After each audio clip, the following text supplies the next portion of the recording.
Dear students, today we are going to discuss the lesson Sources of Medieval India. Medieval India பற்றி படிக்கிறதுக்கு எந்தெந்த சோர்சஸ்லாம் நமக்கு ஹெல்ப்ஃபுல்லாக இருக்குது அப்படிங்கிறத இந்த லெசனில் நாம் பார்க்கலாம். ஃபர்ஸ்ட் மெடிவல் இந்தியா அப்படிங்கிறது இந்தியன் ஹிஸ்ட்ரியில் எந்த பீரியட் அப்படின்னு பார்த்தோன்னா Delhi sultans and Mughals rule பண்ண டைமை தான் மெடிவல் இந்தியா அப்படின்னு நம்ம சொல்கிறோம். ஸோ மெடிவல் இந்தியா அப்படிங்கிறது இந்தியன் ஹிஸ்ட்ரியில் full of Islamic rule. Okay, medieval India are classified into two periods. The one is early medieval period, which is from 700 to 1200 CE, and the other one is later medieval period, which is from 1200 to 1700 CE. So, numerous and varied sources are fortunately available to be the historians engaging in the study of medieval India. medieval India பற்றி படிக்கிறதுக்கு நமக்கு நிறைய source availability இருக்குது அப்படின்னு சொல்கிறாங்க. Added to the information that can be gleaned from inscription, monuments and coins are the accounts left by Arab, Persian and Turkish chroniclers. So medieval India பற்றி படிக்கிறதுக்கு main சோர்ஸஸாக எதெல்லாம் சொல்கிறாங்க அப்படின்னு பார்த்தோன்னா இன்ஸ்கிரிப்ஷன்ஸ், கல்வெட்டுகள், மான்யூமெண்ட்ஸ், நினைவு சின்னம், தென் காயின்ஸ். ஸோ இப்போ நாம் பார்த்தோம் medieval இந்தியா அப்படிங்கிறது ஃபுல் ஆஃப் முஸ்லீம் இன்வேஷன் அப்படிங்கிறதுனால ஸோ நமக்கு இந்த சோர்ஸஸ்லாம் எப்படி எங்கேருந்து நமக்கு கிடச்சிருக்கு அப்படின்னு பார்த்தோன்னா பர்ஷியன்ஸ், ஆரப்ஸ் அண்ட் டர்க்கிஷ் இவங்களோட க்ரானிக்கல்ஸ்லேருந்து தான் நமக்கு நிறைய சோர்ஸ் வந்து அவைலபிலிட்டி இருக்குது. These accounts are rich in detail and have given first hand information and the life of kings, though they provide very little information on the life of common people. So இவங்களோட அக்கௌண்ட்ஸில் common people பற்றின information ரொம்ப கம்மியாக தான் இருக்குது. So மேஜராக அவங்க எதை பற்றி மென்ஷன் பண்ணியிருக்காங்க அப்படின்னா கிங்ஸ் பற்றி தான் சொல்லியிருக்காங்க. அவங்களோட லைஃப் அண்ட் அவங்களோட அச்சீவ்மெண்ட்ஸ் பற்றி தான் இங்கே மென்ஷன் பண்ணியிருக்காங்க. The opinions of the courtiers and chroniclers are often one-sided, written in a hyperbolic language, exaggerating the king's achievements. So ஒரு கிங்கை பற்றி சொல்லும்போது அவங்க எவ்வளோ நல்லா ரூல் பண்ணியிருக்காங்க, ஸோ பீப்புளுக்கு எவ்வளோ நல்லது பண்ணியிருக்காங்க அப்படின்னு அவங்களோட அச்சீவ்மெண்ட்ஸை பற்றி எக்ஸாஜரேட் பண்ணி தான் இந்த அக்கௌண்ட்ஸில் அவங்க கொடுத்துருக்காங்க. Now explore the various sources available for the study of history of medieval India. So இது மட்டும் இல்லாமல் medieval India பற்றி படிக்கிறதுக்கு நமக்கு நிறைய சோர்சஸ் இருக்குது. ஸோ அதெல்லாம் என்ன அப்படிங்கிறத ஒன் பை ஒன்னாக நாம் பார்க்கலாம். ஸோ ஃபர்ஸ்ட் வந்து சோர்சஸ் அப்படின்னாலே அதை வந்து ரெண்டு டைப்பாக நாம் பார்க்கலாம்.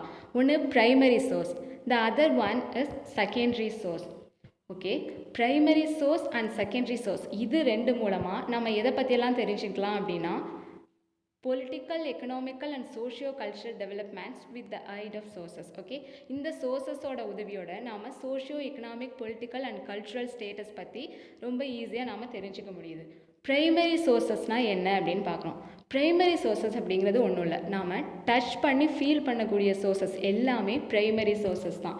ஸோ ப்ரைமரி சோர்சஸில் எதெல்லாம் வரும் அப்படின்னு பார்த்தோன்னா இன்ஸ்கிரிப்ஷன்ஸ், மான்யூமெண்ட்ஸ், காயின்ஸ். ஸோ இதெல்லாம் ப்ரைமரி சோர்ஸ் அப்படின்னு சொல்கிறாங்க. தென் செகண்டரி சோர்சஸ்னாலே லிட்ரரி ஒர்க்ஸ் தான்.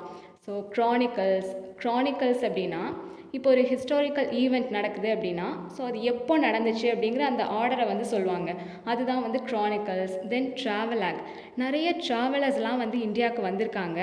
இந்தியாவுக்கு மட்டும் இல்லை, ஸோ அவங்க எந்த பிளேஸ்க்கெல்லாம் வந்து ட்ராவல் பண்ணி போகிறாங்களோ அங்கே அவங்க எதெல்லாம் பார்க்குறாங்க அவங்களோட எக்ஸ்பீரியன்ஸை அவங்களோட அக்கௌண்ட்ஸில் நோட் பண்ணுவாங்க. ஸோ அதுதான் ட்ராவலாக். தென் பயோகிராஃபிஸ், இப்போது என்னை பற்றி என்னோட ஹிஸ்ட்ரியை வேற ஒருத்தவங்க எழுதுகிறாங்க அப்படின்னா அதை நாம் பயோகிராஃபி அப்படின்னு சொல்லுவோம். ஆட்டோபயோகிராஃபிஸ் அப்படின்னா என்னை பற்றி நானே எழுதுறது, சுயசரிதை அப்படின்னா ஆட்டோபயோகிராஃபி. ஸோ ஃபஸ்ட் வந்து ப்ரைமரி சோர்சஸ்லாம் நாம் பார்க்கலாம். இன்ஸ்கிரிப்ஷன்ஸ்னால் கல்வெட்டுகள். Inscriptions are written engraved on solid surface such as rocks, stone, temple walls and metals.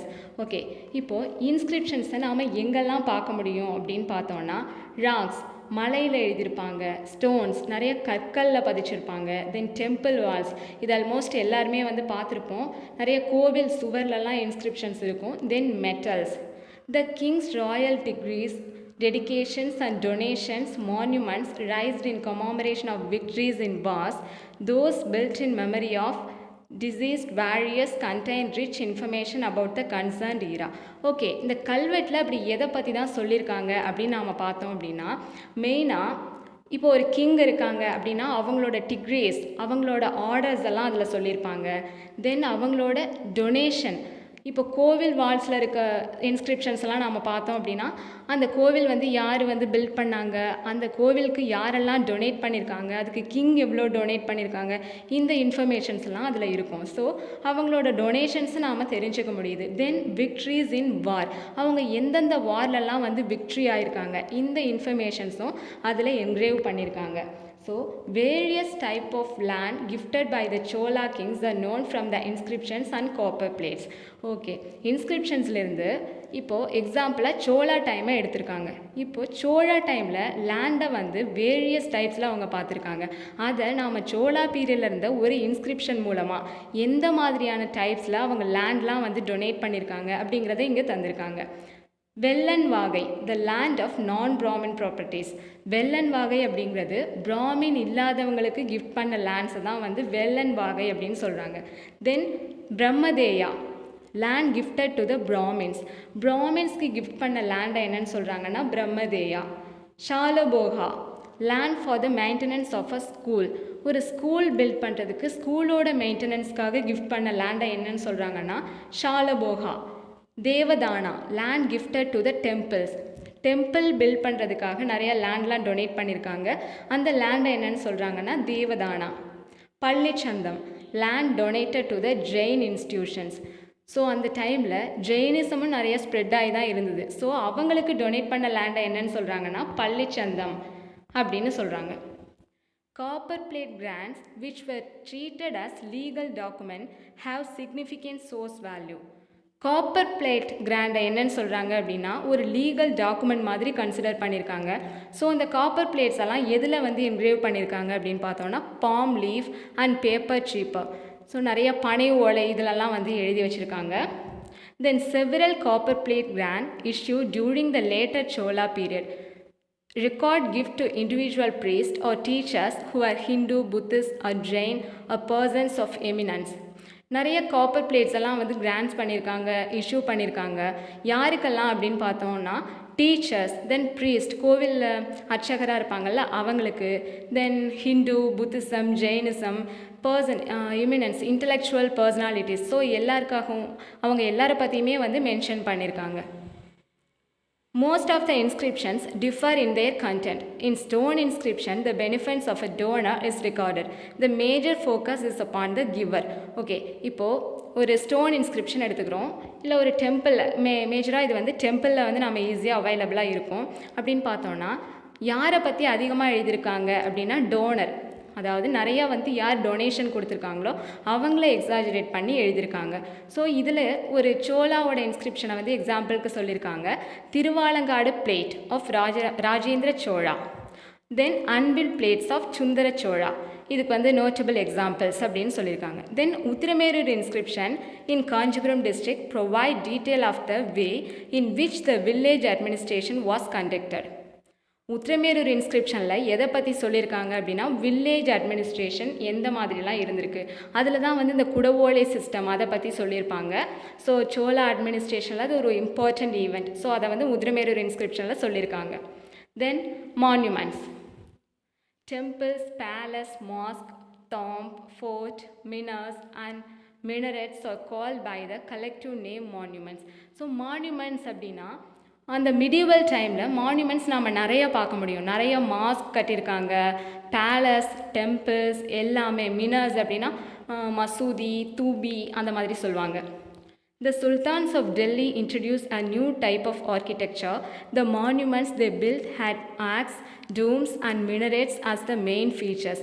So அவங்கெல்லாம் வந்து முஸ்லீம் தானே, முஸ்லீம் ரூலர்ஸ். ஸோ அவங்களோட ஆர்கிடெக்சரில் ஒரு நியூ ஸ்டைலை வந்து நாம் பார்க்க முடியும். எல்லாம் வந்து ஒரு டூம் ஷேப்பில் பில்ட் பண்ணியிருப்பாங்க. ஸோ அதுக்கு பெஸ்ட் எக்ஸாம்பிள் வந்து தாஜ்மஹால். அதே மாதிரியான பில்டிங்ஸ் தான் மோஸ்ட்லி, நிறைய பில்டிங்ஸ் அந்த ஷேப்பில் தான் வந்து அவங்க பில்ட் பண்ணியிருக்காங்க. The medieval Khajuraho monuments and temples in Konark and Dilwara constitute the valuable sources to understand the religion-centered cultural evolution in northern India.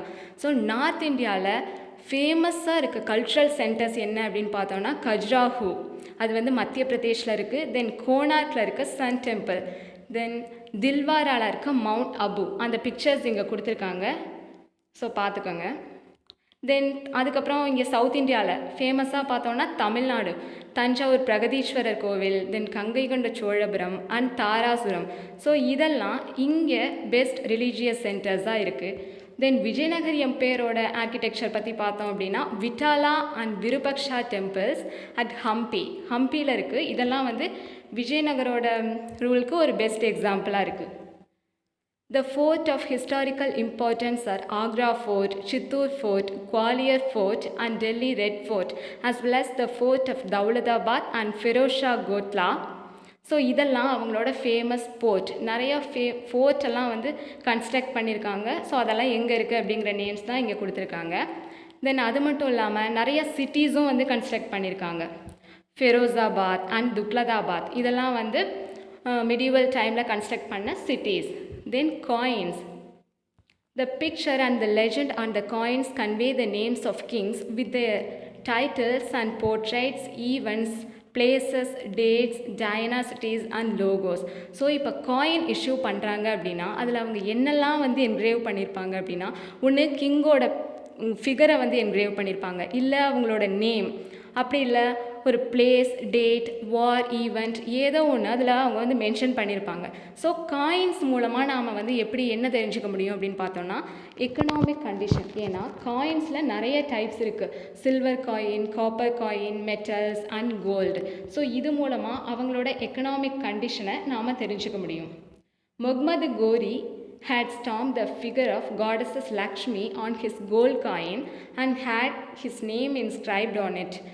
For example ஒரு காயின் இங்கே காமிச்சிருக்காங்க. முகமது கோரி இஷ்யூ பண்ண ஒரு காயின், அதில் காடஸஸ் லக்ஷ்மி அவங்களோட பிக்சரை வந்து ஸ்டாம்ப் பண்ணியிருக்காங்க. ஸோ இது மூலமாக ஒரு ரிலீஜியஸ் அவுட்லுக் வந்து நமக்கு தெரியுது. Then copper jitals are available for the study of the period of Delhi sultan. Tanka jital அப்படிங்கிறது வந்து டெல்லி சுல்தனேட் அதாவது ஸ்லேவ் டைனாசிட்டியில் இல்துமிஷ் இஷ்யூ பண்ண காயின். ஸோ ஒரு ஜிடால் அப்படிங்கிறது 48, அதாவது ஒரு சில்வர் தங்கா அப்படிங்கிறது 48 ஜிடால்ஸ்க்கு வந்து ஈக்குவல் அப்படின்னு சொல்கிறாங்க. ஏன்னா தங்கா அப்படிங்கிறது சில்வர் காயின், ஜிடால் அப்படிங்கிறது காப்பர் காயின். தென் செக்யூலர் லிட்ரேச்சர்ஸ். அதுக்கப்புறமா நாம் லிட்ரேச்சர்ஸ் பற்றி பார்க்கலாம். ஸோ லிட்ரேச்சர்லேயே ரெண்டு இருக்குது. ஒன்று ரிலீஜியஸ், இன்னொன்று செக்யூலர். ரிலீஜியஸ் அப்படின்னு பார்த்தோன்னா ஒரு பர்டிகுலர் ரிலீஜனை மட்டும் சேர்ந்ததாக இருக்கும். செக்யூலர் அப்படின்னு பார்த்தோன்னா எந்த ஒரு லிட்ரேச்சரையும் பேஸ் பண்ணாமல் காமனான விஷயங்களை மட்டும் அதில் சொல்லியிருப்பாங்க. இப்போது ரிலீஜியஸ் லிட்ரேச்சர் ஃபர்ஸ்ட் இது வந்து சவுத் இந்தியாவில் தான் வந்து டெவலப் ஆகிருக்கு. அதை பேஸ் பண்ணி தான் அதுக்கப்புறமா நார்த் இந்தியாவில் டெவலப் ஆக ஆரம்பிச்சிருக்கு. ஸோ ரிலீஜியஸ் அப்படின்னு சொன்னாலே சவுத் இந்தியாவில் ஃபேமஸாக சொல்லணும் அப்படின்னா தமிழ்நாடு, அதாவது சோழா பீரியடில் தான் ரிலீஜியஸ் லிட்ரேச்சர்ஸ் வந்து நல்லா டெவலப் ஆகிருக்கு. ஃபார் எக்ஸாம்பிள் கம்பராமாயணம், சேக்கிழார் பெரிய புராணம், 4000 திவ்ய பிரபந்தம். ஸோ இதை வந்து ஆழ்வாஸ், நாயன்மாஸ்னு சொல்லுவோம்ல, அவங்க வந்து கம்போஸ் பண்ணியிருக்காங்க. தென் அப்பர், சுந்தரர், மாணிக்கவாசகர் இவங்கெல்லாம் வந்து ரிலீஜியஸ் பர்சன்ஸ். அவங்க நிறைய டிவோஷனல் லிட்ரரி ஒர்க்ஸ் எல்லாம் வந்து எழுதியிருக்காங்க. தென் ஜெயதேவாஸ் கீதா கோவிந்தம். ஸோ இது வந்து ஒரு இம்பார்ட்டன்ட் பக்தி மூமெண்ட் இன் இந்தியா அப்படின்னு சொல்லியிருக்காங்க. ஸோ கபீர்தாஸ் 15th century இருந்த ஒரு mystic poet. He had also an influence on the Bhakti movement in India. Then secular literature. Secular லிட்ரேச்சரில் பார்த்தோன்னா மெயினாக 2 ஒர்க் வந்து கொடுத்துருக்காங்க. Mathura Vijayam. Madhura Vijayam was written by Gangadevi. Madhura Vijayam எதை பற்றி சொல்லுது அப்படின்னா கங்காதேவியோட ஹஸ்பண்ட் குமார கம்பனா அவங்களோட மதுரை இன்வேஷன் பற்றி சொல்கிறது தான் இந்த மதுரா விஜயம். தென் அமுக்த மால்யதா. அமுக்த மால்யதா அப்படிங்கிறத வந்து கிருஷ்ணதேவராயா விஜயநகர் எம்பையரில் ஒரு கிரேட் ரூலர், அவங்க தான் இதை எழுதியிருப்பாங்க. இது வந்து ஒரு தெலுங்கு எபிக் போயம். இதில் வந்து எதை பற்றின இன்ஃபர்மேஷன் சொல்கிறாங்க அப்படின்னா ஹிந்து லார்ட் விஷ்ணு அண்ட் ஆண்டாள் அவங்களோட வெட்டிங் ஸ்டோரியை சொல்கிறது தான் இந்த Amuktamalyada. Then books, biographies and autobiographies. Minhaj ud Siraj, patronized by Sultan Nasiruddin Muhammad of slave dynasty, wrote Tabat-i-Nazri. So Delhi சுல்தனேட்டில் ஸ்லேவ் டைனாசிட்டியை சேர்ந்த நாசிருதீன் முகமது அவரோட கோர்ட் போயட் தான் மின்ஹாஜ் உத் ஜிராத். ஸோ அவர் ஒரு புக் எழுதியிருக்காங்க தாபத்-இ-நஸ்ரி. ஸோ இதில் முகமது கோரியோட இன்வேஷன் பற்றி அவங்க மென்ஷன் பண்ணியிருக்காங்க. தென் 13th century பார்த்தோன்னா ஹசான் நிசாமி இவர் எதை பற்றி மென்ஷன் பண்ணியிருக்காங்க அப்படின்னா migrant from Ghazni to Iltutmish rule. இவரோட அந்த ஒர்க் பேர் என்ன அப்படின்னு பார்த்தோன்னா தாஜுல் மாசிர். அண்ட் ஜியாவுதீன் பரணி, இவர் யாருன்னா முகமது பின் துக்ளக்கோட கோர்ட் போயட். இவரோட மேஜர் ஒர்க் என்ன அப்படின்னு பார்த்தோன்னா தாரிகி ஃபெரோஷாயி. ஸோ இதில் முகமது பின் துக்ளக் பற்றின எல்லா இன்ஃபர்மேஷன்ஸையும் இவங்க வந்து கொடுத்துருக்காங்க. தென் ஃபெரோஷா தாரிகி ஃபஷ்ரா deals with the history of rise of the Mughal power in India. Okay, then 16th centuryயில் மெயின் ஒர்க் அக்பரை பற்றினது என்னென்னா Ain-i-Akbari or Akbar Nama was written by Abul Fazl. So இதில் அக்பரோட மெயின் ரிலீஜியஸ் டீட்டெயில்ஸ் பற்றி சொல்லியிருக்காங்க. அதுக்கப்புறமா travellers and travel accounts. So நான் ஆல்ரெடி சொன்னேன், ட்ராவலர் எந்த பிளேஸை வந்து ட்ராவல் பண்ணி போகிறாங்களோ அவங்களோட எக்ஸ்பீரியன்ஸ் மூலமாக அவங்களோட அக்கௌண்ட்ஸில் மென்ஷன் பண்ணுறது தான் ட்ராவல் ஆக்ஸ். ஸோ அந்த டைமில் இந்தியாவுக்கு யார் வந்திருக்காங்க அப்படின்னு பார்த்தோன்னா வெனீஷியன் ட்ராவலர் மார்க்கோ போலோ. ஸோ அவர் வந்த டைமில் இங்கே யார் ரூல் பண்ணிகிட்டு இருந்தாங்க அப்படின்னா பாண்டியா கிங்டம். அதை பற்றின நிறைய இன்ஃபர்மேஷன்ஸ் அவங்களோட ரெக்கார்ட்ஸில் அவங்க சொல்லியிருக்காங்க. இம்பார்ட்டண்ட் போர்ட் சிட்டிஸ் எல்லாம் அதில் மென்ஷன் பண்ணியிருக்காங்க, like Thoothukudi district of Tamil Nadu. அதுக்கப்புறமா இங்கே நிறைய இம்பார்ட்டன்ட் எக்ஸ்போர்ட்லாம் நடந்திருக்கு, அதையும் அவங்களோட அக்கௌண்ட்ஸில் மென்ஷன் பண்ணியிருக்காங்க. Specially horse were imported into southern India by sea from Arab and Persia. So south இந்தியாவில் நிறையா ஹார்ஸ் வந்து இம்போர்ட் பண்ணியிருக்காங்க அரப் அண்ட் பர்ஷியாவிலேருந்து. ஸோ இதையும் அவங்களோட அக்கௌண்ட்ஸில் அவங்க சொல்லியிருக்காங்க. Then Somnath temple expedition is that Alberuni Somnath டெம்பிளில் நடந்த எக்ஸ்பெடிஷன் பற்றி சொல்லியிருக்காங்க. இபின் பட்டுட்டா, இவர் வந்து 14th centuryயில் வந்த ஒரு ட்ராவலர்.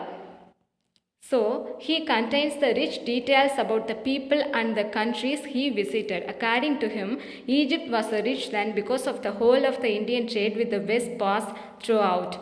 ஸோ இவர் ட்ராவல் பண்ண பிளேஸ் பற்றின எல்லா இன்ஃபர்மேஷனையும் இவரோட அக்கௌண்ட்டில் இவர் வந்து சொல்லியிருக்காங்க. மெயினாக ஈஜிப்ட், ஏன்னா அது வந்து ஒரு ட்ராவல் ரூட்டாக இருந்திருக்கு, அதை மென்ஷன் பண்ணியிருக்காங்க. அது மட்டும் இல்லாமல் he tells us the caste in India and the practice of sati. இந்தியாவில் சதி அப்படிங்கிற ஒரு ரிலீஜியஸ் ப்ராக்டிஸ் நடந்துட்டுருக்கதையும் அவங்க மென்ஷன் பண்ணியிருக்காங்க. he describes also the city of Delhi, a vast and magnificent city.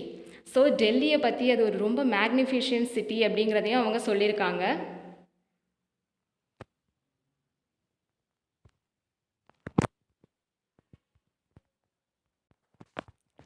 தென் ஃபைனலாக விஜயநகர் எம்பையர் பற்றி நாம் தெரிஞ்சுக்கிறதுக்கு சில பேரோட ரெக்கார்ட்ஸ் ரொம்ப ஹெல்ப்ஃபுல்லாக இருக்குது. அது என்ன அப்படின்னு பார்த்தோன்னா county Lawley, Abdul Razak, then Domingo he was a Portuguese traveller. இவங்களோட ரெக்கார்ட்ஸ் மூலமாக விஜயநகர் எம்பையர் பற்றி நாம் தெரிஞ்சுக்க முடியுது. ஸோ இதெல்லாம் தான் மிடிவல் இந்தியா பற்றி படிக்கிறதுக்கான இம்பார்ட்டன்ட் சோர்ஸஸாக இருக்குது. ஸோ இதோட இந்த லெசன் முடியுது. இப்போது உங்களுக்கு ஒரு சின்ன ஆக்டிவிட்டி தரேன். அது என்ன அப்படின்னா, மிடிவல் இந்தியாவில் ஆர்கிடெக்சர் ரொம்ப நல்லா டெவலப் ஆகிருக்கு. நிறைய பேலஸ், மாஸ்க் எல்லாமே வந்து பில்ட் பண்ணியிருக்காங்க. ஸோ அவங்க பில்ட் பண்ண அந்த பில்டிங்ஸ் எல்லாம் என்ன அப்படிங்கிறத ஜஸ்ட் ப்ரௌஸ் பண்ணி பாருங்கள். அதில் அவங்களோட ஆர்கிடெக்சர் ஸ்டைல் நல்லாவே தெரியும். தேங்க்யூ.